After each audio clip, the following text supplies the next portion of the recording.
Well, a very good morning, good evening, good afternoon to you, wherever you might be in the world. Welcome to the channel, or welcome back if you're a returning visitor. Thank you for your ongoing support.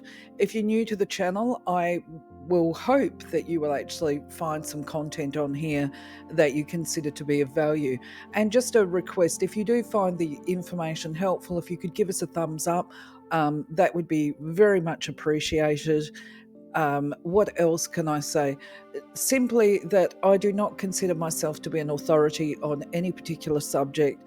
What I do is I share on this channel information that I've gathered across my life path to date, and you may have comments, thoughts, beliefs, or whatever that are not necessarily the same as mine, but would be considered to be relevant from where I sit, because sharing information is a way for us all to grow, and having differences of opinion and belief is actually ways that we can grow together as a collective.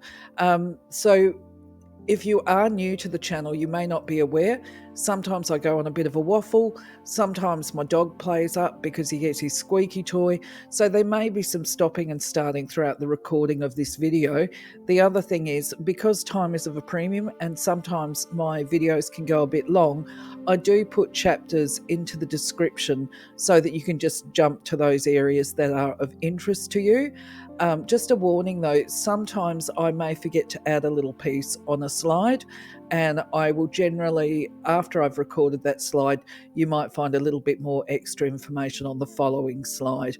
But anyway, let's get into it, because today we're talking about a very special crystal that I'm actually in the processes of sourcing right now, trying to find the right supplier, because I'm so interested in Orca Agate.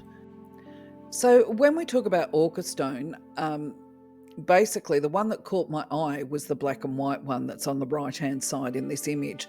I saw obviously a retailer was selling them, or a wholesaler basically, and it's not a crystal that I've actually seen before. So it's apparently, as I've done my research on this, and I'll put my hand up and go, no experience with it currently, but hopefully that's going to change when I get my supplies, and I will be sure to let you guys know my experiences of it, is that it has a couple of different color formations, which is why I've included this image here on this particular slide. It's been given its name, I believe, it's suggested, but I believe that this would be correct, that when you're looking at the black and white one, it does actually have the colouring of the orca, and the patterning reminds you, just by looking at it, of the orca whale. If you've well, I think even if you've seen photographs of the orca, you don't have to have actually seen it, but in real life, fortunately, I'm one of the people that is blessed that has actually seen them in their native environment, and so I can understand why people might call it the orca stone. But I will say that it's got other names, and we'll look at that in a little while. Apparently it's fairly new on the market, which is why obviously I haven't seen it. Apparently it was discovered in the later 2000s and 10s, because it appeared at some international gyms, if I can speak, gym shows around the world. So anyway, it definitely was new to me in the black and white form, but also the fact that it comes in a few different shades, as we see here. As far as the Zodiac is concerned, and Zodiac links, it is believed to be associated with the star signs or sun signs of Cancer, Scorpio and Pisces. However, if you're new to the channel, you won't know. Those returning visitors will. When it comes to selecting your crystals, I don't place a lot of importance on the crystal, its properties and your star sign, because we can all have different vulnerabilities or similar vulnerabilities regardless of our sun signs, and we can also have strengths as well, because we're all individuals, we're all unique. And so a crystal, I believe, you buy because you feel drawn to it, and when you're drawn to it, it's kind of like, I can't go home without this crystal. It becomes a must-have. It's a real pull. I've got to have, not, which is different to that, oh, I like that, it's pretty, I want to have that. There's going to be a pull there where you actually can't walk away from it, and it doesn't matter what your star sign is. But having said that, there are crystals that I've bought in the past that actually I feel nothing with. And yet, if you speak to other people, they're going to say it was amazing, incredible, and it made such a difference to their life because of this uniqueness of people. One of the crystals I will say that I've bought more recently, and I bought it simply because I hadn't seen it, and I didn't have it in my collection, and it looks like novelty item to me, was actually Eupolite. That's why I bought it. It's an interesting one when we talk about healing properties and attributes and that kind of thing. But for me personally, it doesn't actually do anything for me. But I've only just loaded that video recently, so hopefully we'll get some feedback from people about their experiences with it. But back to Orca Stone, I think, to be quite honest, that it will probably resonate with all people, not just these water signs that we've got here, or the water elements. And this is because of the metaphysical properties, which we will talk about in a little while. But I can see that it would be appreciated and a bonus to anybody's collection. And not just because it looks pretty. The black and white one, I think, will resonate with everybody. So when it comes to the chakras, the bottom line is, for most crystals, and this includes Orca, they generally will resonate with the colour of the chakra in the human body.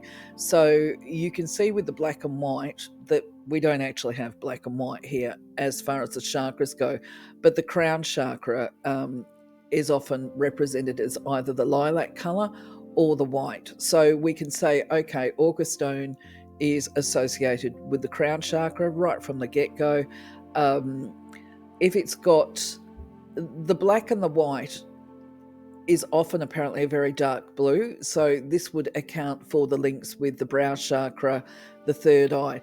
The black will actually resonate with the root or the base chakra, and I will say, and the earth star, which is not represented here in this image, but the earth star is about a foot beneath your feet if you were standing up. So it's kind of the bottommost part of your egg-shaped aura, if that makes sense. We'll talk about that a little bit further when we're talking about the spiritual attributes as to why I believe it's connected to the earth star. Not everybody does, though, each to their own. If you've got Orca Stone, by all means make a comment here about how it benefits you and which chakras you believe that it's associated with. In this image, we're actually looking at a bluish type Orca Stone. And here is where I refer to the fact that it's also known as ocean agate or whale agate, interestingly. However, to clarify something here, it's not actually an agate. It's apparently called a quartz, or from the family of the quartz chalcedony. As I mentioned, it's primarily black with white banding, but sometimes you get the blue and the grey tones, as with this image. The banding is very unique, and unlike the other agates, even though it's called an agate. We can see here that it's got a mineral hardness of 7, so it can tolerate a certain amount of, what's the word? I can't even think about it. Maybe scratching. You wouldn't want to have it next to something that's harder and scratchy because it will damage it, but it will tolerate certain behaviours.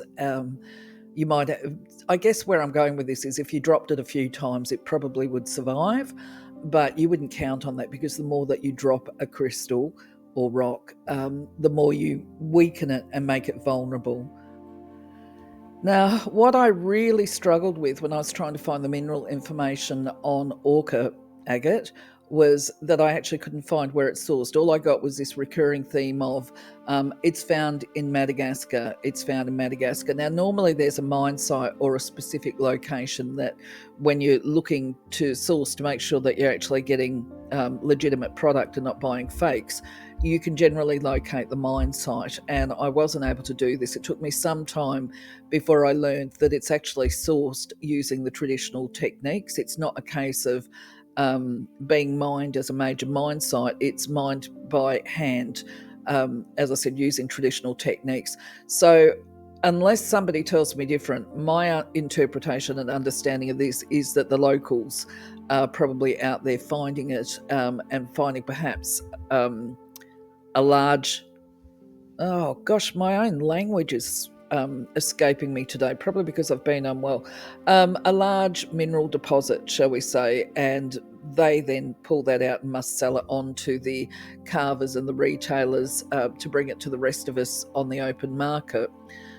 However, as I say, don't quote me on that because I'm really not 100% sure.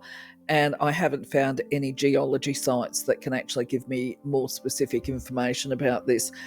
So I would, as far as I know, there's no toxicity associated with it. But at the same time, you might get bacteria because the Orca agate does have, as you see in this image here, it's got those little crystalline type pockets in it, for want of a better description. But hey, once again, I put it to you guys. Let us know, leave a comment, because I'm not a geologist and I am by no means a rock specialist. I'm just a rock appreciator. So, as a metaphysical overview, the way I establish the attributes of a crystal, as I've mentioned, is largely to do with the colours, and understanding how it's actually formed will quite often determine how I interpret its attributes. Now, anything that's black and white is going to be referring to the yin yang, and the balance, okay, and the recognition that within all people there is this divine spark, and it's how we live our life, the choices that we make, that determine whether or not we're coming from a space of lightness or brightness. I also believe it's not just a stone of forgiveness, but it's a stone of purification, shall we say, in this energetic balance. It is believed, I saw repeatedly, that it is associated with your psychic gifts, which is the development of your intuition, the clairs, and I believe even telepathy, okay? Particularly if it's carved in the shape of a whale or a dolphin or something like that, because you get animal energy come into the actual carved figurine, if you like. It's also associated, Orca Agate is also associated with goddess energy and the Gaia energy, because Gaia is the earth goddess aspect, if you like, fire and transformation, very grounding, very centering. So when it comes to buying tips, there is a little bit of an issue because I can't find any mine site information, which makes it harder to verify if what you're buying is actually what you think it is. So what I'm doing is following my gut instinct here, which is we've got a couple of images that are clearly what I would call Orca Agate, because it's got the patterning like the orca, like the whale, the splotches. And so what I've got here is a number of different photos where it's all been marketed as orca stone. So the red orca is actually carnelian, and of course that's an agate. But it also can be sold as orca stone. It looks legitimately as I would expect orca stone to look like. The other one, the two center figures, the Chinese writing stone is actually sold and marketed as Chinese writing stone, and I'm familiar with that. The other one, sort of second from the left in the middle, is marketed as orca stone. Now, I don't see that as being orca stone. It could just be black and white agate, but at the same time it is marketed as it. It's a very pretty crystal, whether it's orca or not. The reason I put the Chinese writing stone up was because that's what I thought it was originally, and that it had been mislabeled. And that still might be the case, because what I want to draw to your attention is quite often these retailers, when they take their photographs, they will actually oil the crystals so that they look shinier, like they've got a much better luster. And usually this is to enhance the photographic aspect. But you can see the Chinese writing stone is definitely not oiled. The one in the middle, that could just be the natural polish of it. This is why I say buyer beware. Or it could be oiled Chinese writing stone, from what I can see. So that's going to make it a little bit difficult to ensure that you're being sold the right product. I mean, I think the good thing is that it's not super expensive to buy it. So even if, say, that was oiled Chinese writing stone, that's still a very pretty stone, and it's going to have its own attributes that are quite beautiful. The one on the far right, that is also marketed as Orca stone. Once again, I'm not sure if that is Orca stone. I mean, I can see why it would be called Orca stone because it's shaped, but I believe that is carved into that shape. So I'm not convinced that is genuine. That might also be black and white agate. So, I mean, if you are a specialist in this area or you mine or source the area from Madagascar, do let us know. What else can I say? One of the reasons why I'm not sure that the one on the right is agate is because of the stripes that are in it. And my understanding is that Orca stone is called Orca because it doesn't actually have the stripes. It has the blotches or the splotches of the white or the black. I did see some that were primarily white with black splotches, and that's a bit of a different approach, unless it's an albino whale, I guess. Other tips are, if you're buying online, quite simply, you are free to ask, and I do. I ask them to show me the product on a video that they're going to sell to me so that I can see it from all angles. I want to see the back of it. I want to see how thick it is. I want to know the dimensions of it from all points. I want to know the height, the width, whether it stands, because quite often it's not carved to be able to be stable when standing. With the eggs, it's okay because you put them on specialist stands. But for things like flames and that, you want to know that they're not going to topple over. The other things that you want to know is if you're importing from overseas, what the currency converts to in your local currency, because you might be able to get it cheaper locally without doing the conversions. And you want to know the freight costs. And I think that's about all that I can give you until somebody else puts up a comment of how to buy, how to identify the genuine from the fake, you know. I'll just try and lightly touch on the comments that I've got here on the slide without going too in depth. The white will be associated with purification of thought, purification of the aura, and balancing the masculine and feminine. And when we're talking masculine and feminine, I think I said this before, you're talking about provide, protect, as opposed to love, nurturing, mothering, that kind of thing. It is believed also to support the manifestation process through helping people to sustain the vision. Because when you're doing manifestation, you have to be able to, I believe, effectively hold the vision of the end goal. And also, it will help, I would imagine, I shouldn't make claims, I perceive that it will help not only by holding the vision of the end goal, but also through helping you to process or to make the steps, how to measure the progress, how to determine when you need to take action, because sometimes we're a little bit confused about what we need to do next. And when we're reliant on our intuition, we have no firm explanation by why we feel we need to do something, but we feel it is the right thing to do. And if we spend too much time on rationalizing, that can actually inhibit the manifestation process, if I can speak.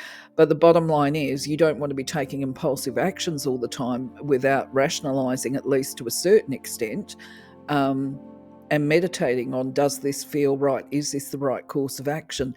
So it will help you to connect to the higher realms, your inner guidance, the wisdom, when to act, when to stand still, and to be able to connect to your higher self and express the truth of who you are.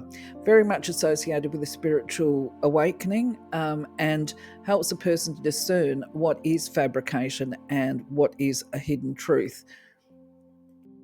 I forgot to mention on the previous slide that from a spiritual perspective, I believe it's going to enhance your capacity to do what is called sacred breathing as part of the meditative exercises. And also, if a crystal is carved in the shape of an animal, it's going to bring in the animal attributes or the animal wisdom or medicine, if that's what we want to call it.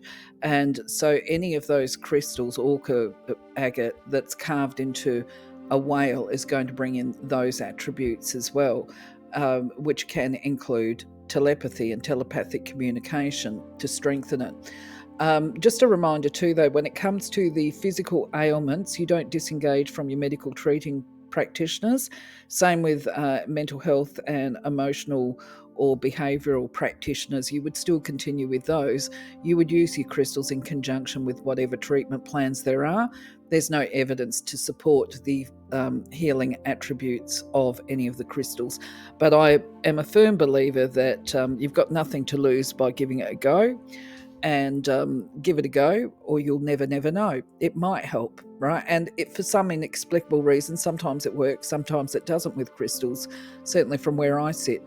Anyway, where the physical healing attributes are said to include the oral health, if you've got problems with teeth and gums, things like that, perhaps even with your throat, if there's strep conditions or anything like that, it's said to help build physical endurance and to strengthen it. If you're recovering from things such as colds and flus and viruses, it's said to assist with that. It's said also to improve your levels of vitality if you're low in energy, to invigorate, especially post-illness when you're trying to recover perhaps from a more serious ailment or injury, recovering from even surgery potentially. As far as circulation goes, the circulation system, it's said to improve blood flow, circulation around the body, and detoxification of the blood. And for the endocrine system, it's said to support a healthy metabolism and build the immune system and balance it. Now, did I put down there? I think when we talk about the breathing and the regulating and strengthening of it, that would make it actually really good for people that suffer from lung disorders or asthma, things like that. And you would be so surprised. You can do breathing activities, exercises like blowing up a balloon and all the rest of it as part of building your lung strength as well. So a bit of variation potentially with my voice and the volume and that. I've had to stop and start today, so I'm sorry for the inconvenience if it's a problem for you. Back to the slide content though. When it comes to Orca Agate, I think it comes into its own really on the emotional and mind, if I can speak, attributes. And this is because I believe it supports self-mastery over the emotions and learning to get a handle on them and a handle on the power of mind, the power of thought. So we can see here, I've done the slide to kind of help out a little bit. Especially if you're in a rush, you can just glance at it and come back and forth to it. So yes, certainly with thoughts, it's believed to provide clarity and understanding for when we're confused or overwhelmed. If we struggle with that negative self-speak and belief and focus on the negative as opposed to the positive, it's said to purify those type of thoughts and transform them into positive and healthy thinking styles. When we talk about discernment, that's the capacity to see beneath the surface. A lot of the time, we can do our own head in and create anxiety for ourselves when we're attempting to establish people's motives and if they're authentic and that kind of thing. And sometimes we can be led astray by these people say the right words, but it feels inconsistent to us. It's kind of like I see your mouth speaking, but I'm actually not sure what lies behind it. So it helps to be able to, you don't go in and read people's minds, but it helps you to be able to discern when a person is being half honest or fully honest, fully transparent. You will know. And if it doesn't feel like they're being trustworthy, then you'll be able to go, well, okay, there is something that is being hidden. We don't need to know what is being hidden, but we can see that there is hidden stuff going on, and that helps us to be discerning in our associations and our choices. As far as emotional strength and fortitude, obviously when we face challenges, sometimes it's a real challenge to remain positive, especially when it's like the world is flying at you. So it gives you the strength to remain positive in difficult situations, and it can do that by helping to calm, balance and stabilize. Now I say this is my interpretation of what it could offer a person. Certainly if you've got anger issues, it's going to help release them and probably through the process of forgiveness and acceptance of people and situations being the way they are, that they've got a time frame attached to them, and everything has a divine time. You've just got to see it through sometimes. It does feel like you're digging deep at different times, but that's where that fortitude comes in, and that capacity to be able to endure until the light at the end of the tunnel becomes apparent. Certainly offers creative solutions, particularly if you're looking to manifest your goals and to be able to do that focus and concentration. So it'd be very good for people that are doing studies and basically need to be able to hold that focus while achieving their goals. I believe also that it would be good for people that suffer from anxiety and stress type disorders. And if you've got those anxiety, depressive type symptoms, because it's got the emotional attributes, it's likely it will be able to balance those out, or at least mediate the swings so that they're not massive swings. You can the ups and downs are smaller and more manageable. So it might be good for people that have got bipolar disorders and things like that. Certainly if you're getting good healthy sleep, that helps to calm the mind as well, and it's believed to support helping a person to overcome their fears of being judged and rejected by other people. So it's considered a good worry stone, if you like, because it reduces the worry and builds inner peace and confidence. Did I mention on here somewhere, probably along the lines with discernment, shadow work is where we actually raise to conscious awareness blocks and barriers so that we can release them. This is part of the description, okay? It's more to shadow work than this, but this is part of it, bringing to conscious awareness those limitations so that we can release them and let go. So when it comes to suitable uses of Orca Agate, of course, ornamental is one of them. I think it's a stunning ornament. I think you would agree. They actually are calling this shape here a flame, and you could, depending on the size of the flame, if you can get big ones, you wouldn't be holding them while you're meditating. But if you can get one that sits in the hands fairly easily, you would be able to use it for meditation. Incidentally, I'm so impressed by this crystal that I'm actually in the process of purchasing some so that I can try it and test it myself.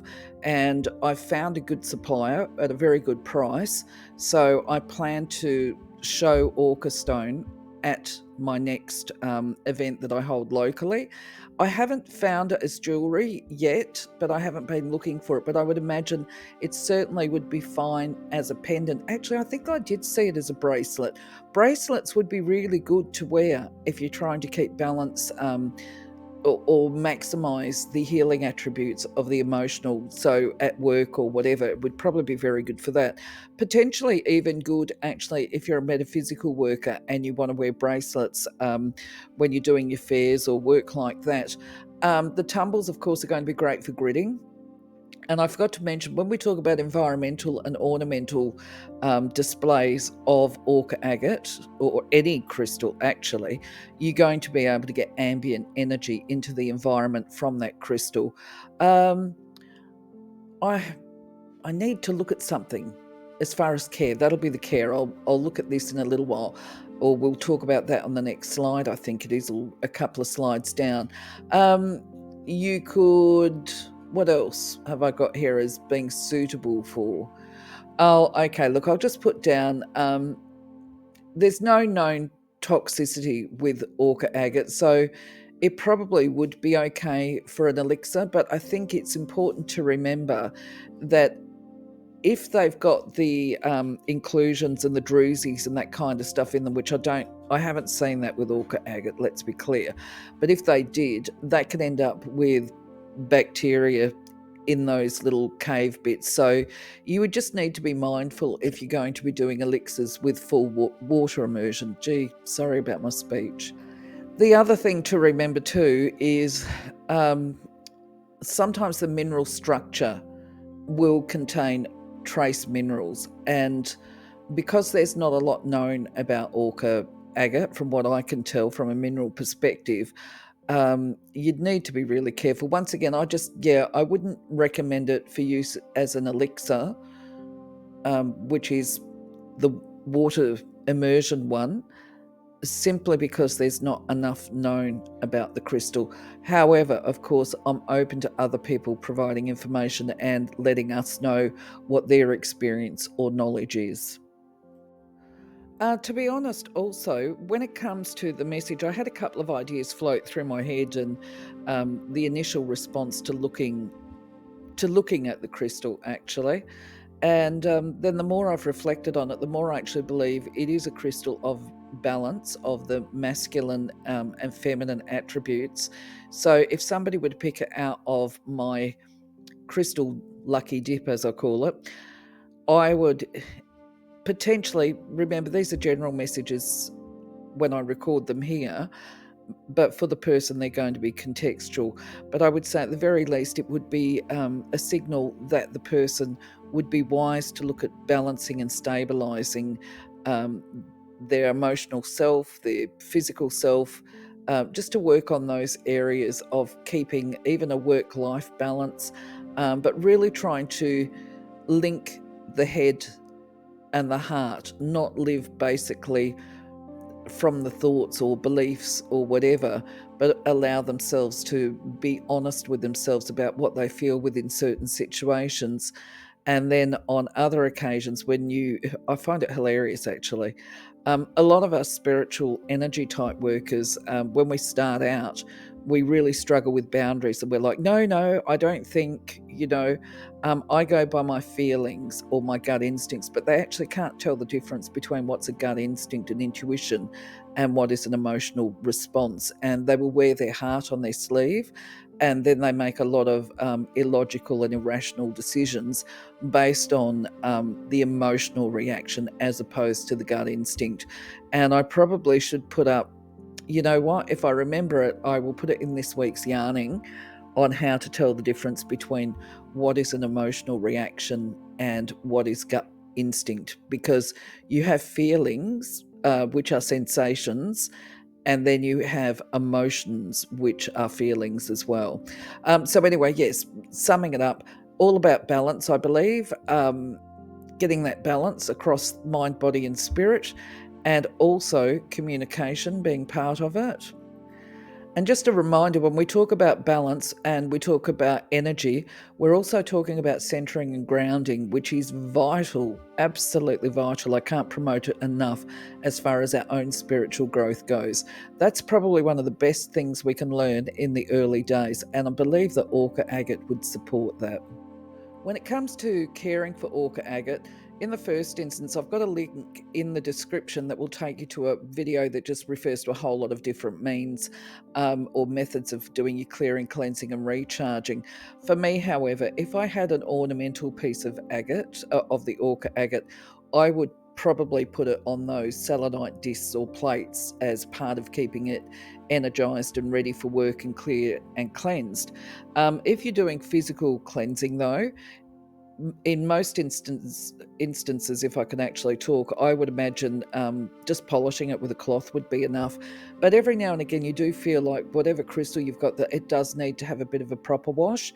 And by that, I mean perhaps a rinse under a tap or something like that. I think it would be fine for water immersion. This is just the way I would do things. Crystals like that, sometimes I want to put in running water.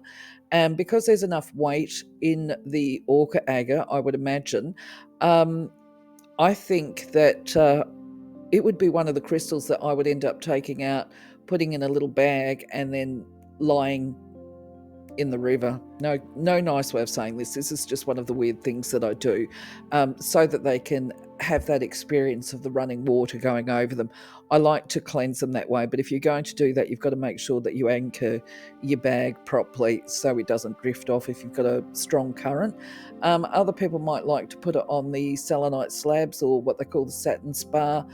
You might be the sort of person that likes to clear and cleanse them and recharge them with your incense. But the other thing too is, as I said, I haven't seen a lot of jewelry, but I'm sure it could be used as a pendant, in which case you would be able to do that organic soapy water, the mild detergent with the lukewarm water. As rule of thumb, I just totally avoid the ultrasonic cleaners that you get out there, because I don't know, I've just got a bias against them, I guess. But if you've used them, feel free once again to make a comment. Avoid using chemicals. When it comes to using your chemicals as well, don't forget that if you're putting on makeup and doing face cleansing and all the rest of it, they're chemicals most of the time. So try and avoid having your makeup and your chemical body care products basically coming up against or being sprayed onto your actual crystals. And I think that's probably about all the information I can give you for Orca Agate until I actually get mine. And then once I've got mine, I'll be sure to give some information on the Sunday yarning video. Feel free to add your comments though, because I'm really liking what I see with it. So, my friends, that is absolutely it for me today. I'm sorry I've stumbled over my words. To be honest, I'm not really back on track as far as health goes. And I am actually in the middle of a moment, shall we say. I've been using the Amazonite as part of healing what's going on in my mouth.